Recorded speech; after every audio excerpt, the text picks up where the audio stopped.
중국 대륙이나 대만 사람들에게나 순원은 국부로 존경받습니다. 가난한 농민의 아들로 태어났지만 미국에 가서 자수성가한 형의 도움으로 어려서부터 서양의 발전된 사회와 민주주의를 경험한 순원. 하와이에서 돌아온 후 의학을 전공하고 의사가 됐지만 다시 하와이로 건너가 중국 혁명을 위한 흥중회를 결성, 이듬해 홍콩에 흥중회 본부를 설치하면서 혁명가의 인생을 살기 시작합니다.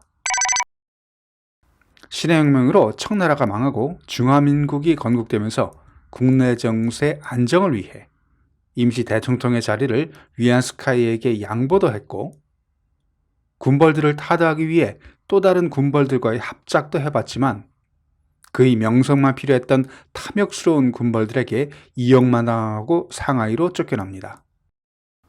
1919년 5.4 운동으로 북양정부의 힘이 빠지면서 순원은 다시 한번 혁명의 기회를 잡게 됩니다.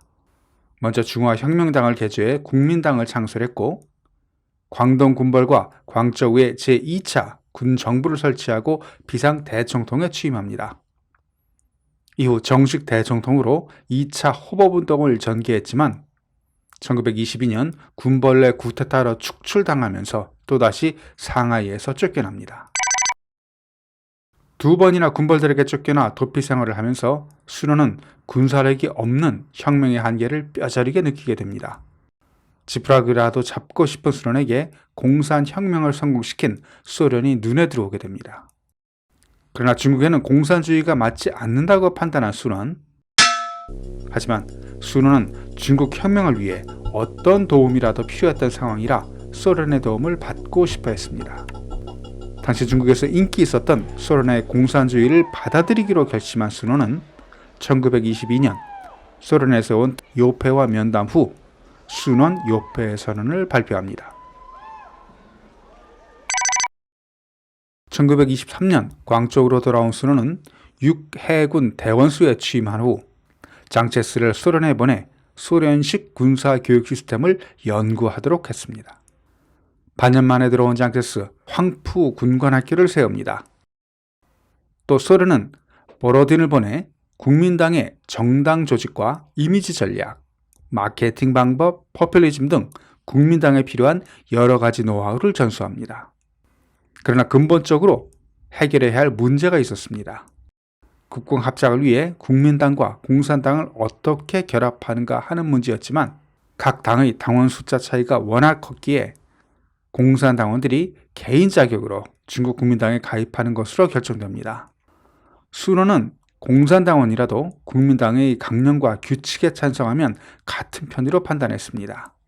공산당의 입장에서도 300여 명의 작은 숫자로는 아무것도 할 수 없는 입장이라 국민당에서 활동하면서 국민당을 숙주로 세력을 키울 수 있다는 계산이 있었기에 공산당이면서 국민당원인 뭔가 말이 안 되는 상황을 받아들이게 됩니다. 아무튼 1924년 1월 광저우에서 국민당 제1회 전국 대표회의가 열려서 국민당이 공산당을 받아들이는 제1차 국공합작이 시작됩니다. 국공합작은 순원의 삼민주의를 기본으로 연소용공, 부저농공이 원칙이었습니다.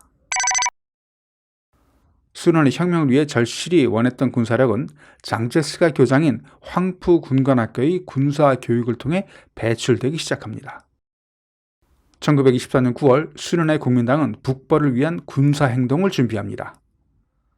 베이징에서는 차오쿤 회선으로 알려진 희대의 부정선거로 군벌 간의 전쟁이 발생했고 혁명의 명분도 갖춰진 상태라 순원은 지체할 이유가 없었습니다. 1925년 3월 순원이 사망합니다.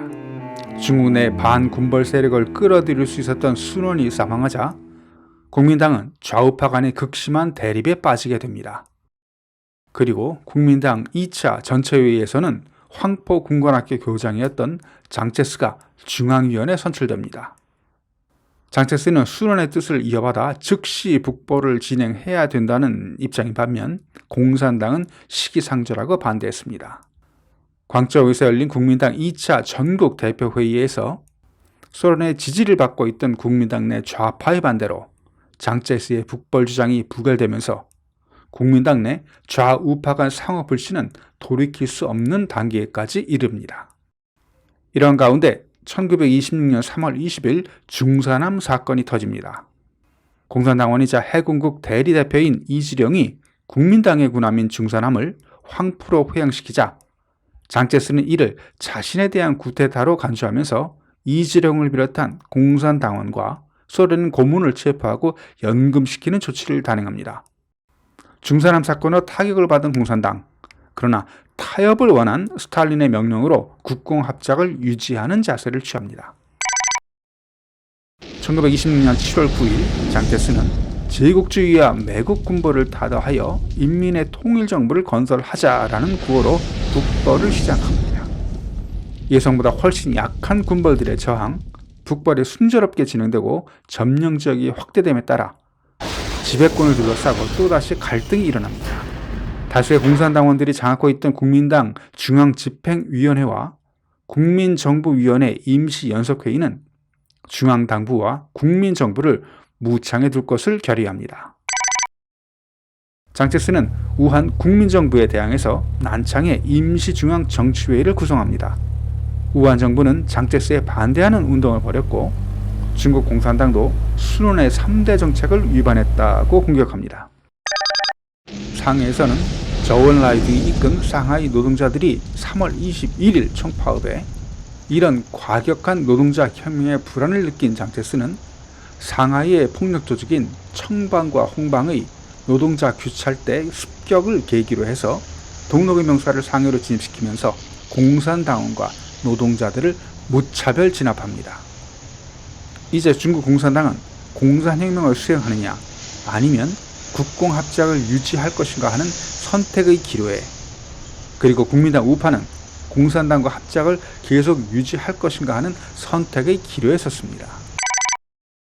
중국 공산당은 국공합작을 유지하라는 코민테른의 방침을 따르기로 했었지만 급진적인 상하이 총파업의 불안을 느낀 우한 국민당 정부가 반공 노선으로 기울면서 국민혁명의 통치권은 국민당에 있다고 선언하는 등 탈공산당화하자 중국 공산당은 국민정부에 참가하고 있던 공산당원들에게 철수를 명령했고 4월 15일 난창 국민당 정부도 용공정책에서 반공정책으로 전환하면서 1924년 1월에 성립된 제1차 국공합작은 3년 4개월 만에 깨지고 국민당과 공산당 간의 대립과 투쟁이 막이 열리게 됩니다. 국공합작이 깨진 후 중국 공산당은 코민테른의 진행에 따라 무장 봉기 노선으로 급선회했지만 국민당군의 압도적인 군사력에 계속 실패합니다.